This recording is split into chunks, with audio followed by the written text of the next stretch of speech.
Hey, Dr. Webb, thank you so much for teaching this business law class. I know both of us have really enjoyed watching the lectures and really just getting to expand our knowledge about the law and how it relates to business. So for our religious freedom case, we are doing Lemon versus Kurtzman. So first, we just wanted to take a second to talk a little bit about who we are, since we don't get to see you in person. I met you in person a couple times because you're my advisor, but other than that, we haven't really got to see you. And we know each other super well, so we might as well just introduce ourselves a little bit more. So I'm Abby Knox. I am from Nashville, Tennessee. I moved to West Palm about 3 years ago to attend PBA, and I absolutely love it here. I am a junior studying marketing. And after school, I hope to either work with a marketing consulting firm or be a marketing manager or graphic designer for either a startup business or again a consulting firm. So we'll see. Yeah. And my name is Rex Fick. I'm from Houston, Texas. I'm a junior here at PBA, and I'm studying business management along with a concentration in franchising. So after college, I really hope to become a franchisee of a larger franchise business and get to own a lot of different businesses because of it. So the basic facts of Lemon versus Kurtzman. So it began in the 1960s. Pennsylvania and Rhode Island both enacted laws that gave money and support to non-public, non-secular schools. So private religious schools were the main focus of these laws. And so in 1968, Pennsylvania began to fund teachers' salaries, textbooks, and instructional materials on secular subjects in non-public elementary and secondary schools. And then in Rhode Island, the year following in 1969, that law provided schools with more money to go to teachers. So teachers got a 15% increase in money. And so the civilians of both Pennsylvania and Rhode Island sued their respective governments because they felt cheated by these laws, that they were sending their kids to public schools and they were not getting these same advantages. So in Pennsylvania, they argued that it violated the separation of church and state set in the First Amendment. And then the district court in Pennsylvania actually granted the motion to dismiss this case. So the citizens of Pennsylvania actually appealed it all the way up to the Supreme Court. And then in Rhode Island, the district court found that, yeah, the laws were unconstitutional because these laws were violating the Establishment Clause. And so next on to the parties of the case. So the appellant was Alton Lemon. He was a resident of Pennsylvania, and he actually had a child who was in the public school system. So his child was not getting this extra support or care provided by the government.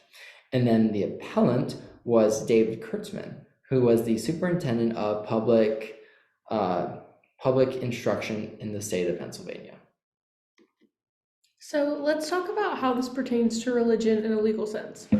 So first, it's important to kind of understand what Lemon is arguing. So Lemon is arguing that the state government should not be allowed to fund religious schools, which we'll later talk about again with kind of what Rex talked about a little bit, the Establishment Clause, which is part of the First Amendment. And it's also important to note that if the court rules in favor of Lemon, then it's saying that the states are wrong for enacting these statutes that promote religious schools and advance them with government funds. So the big question is, can states fund religious schools without violating the Establishment Clause of the First Amendment? So before we really get into what the court said, it's really important to understand what is the Establishment Clause. So the Establishment Clause says that the government is prohibited from saying that they support any one religion or for creating a religion. So the government can't say, we've created this great new religion, now everyone has to follow it. And so, like, that's a really extreme example. But the government also can't say, hey, we're going to give all Christian or Buddhist entities extra money, or we're going to support them in a certain way. They have to stay out of that. It's the government's job to remain unbiased. And so that's essentially the core issue of this case. And so the Supreme Court actually said no. Both of these laws, even though it was the Pennsylvania law that made it up to the Supreme Court, the court gave an 8-0 ruling in favor of the appellee, Alton Lemon, and it also gave an 8-1 ruling on the Rhode Island case. So the court was saying that both of these laws violated the Establishment Clause because they were supporting one religion over another. So this gave rise to something called the Lemon Test. So the Lemon Test was created in response to the Establishment Clause specifically for this case, hence Alton Lemon.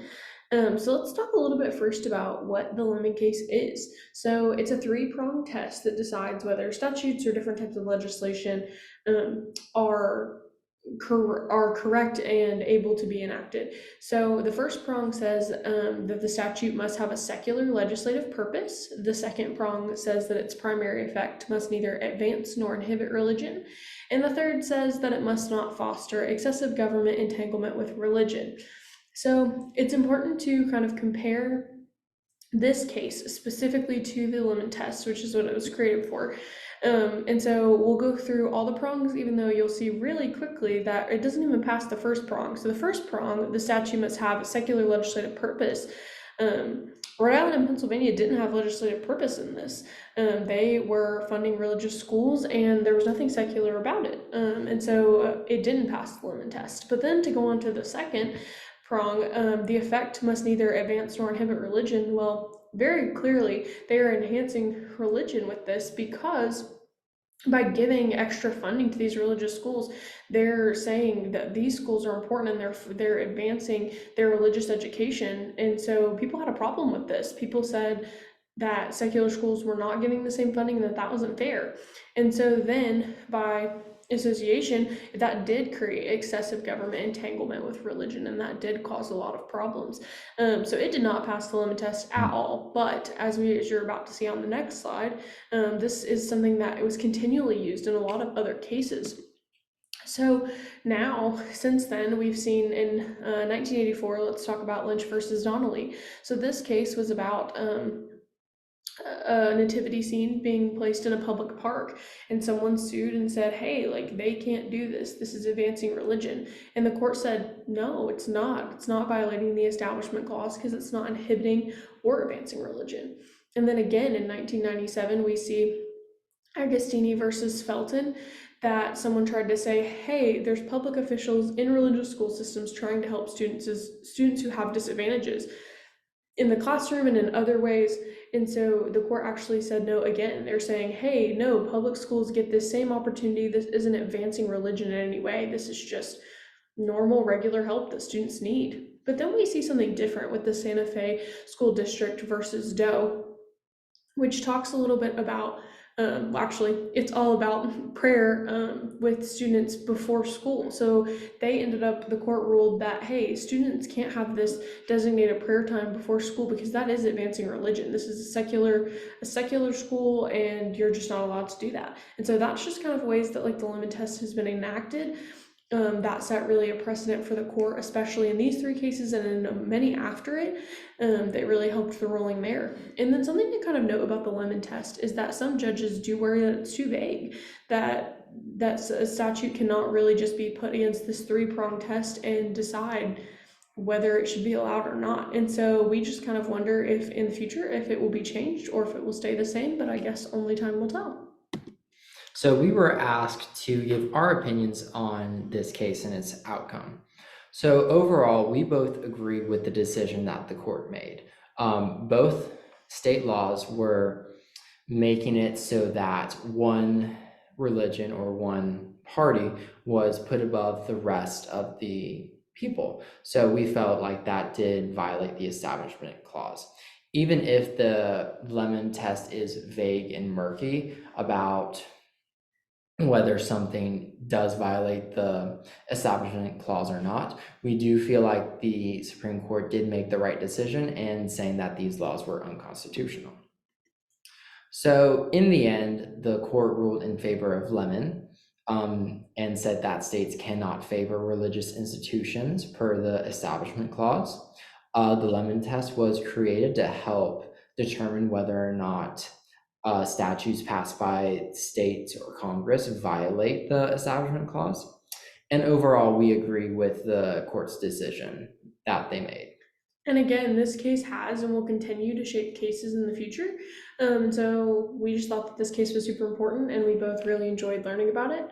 And we also just want to thank you, Dr. Webb, for a great class, and we hope that you enjoyed our presentation, and we really wish you could have seen the bloopers. Yeah.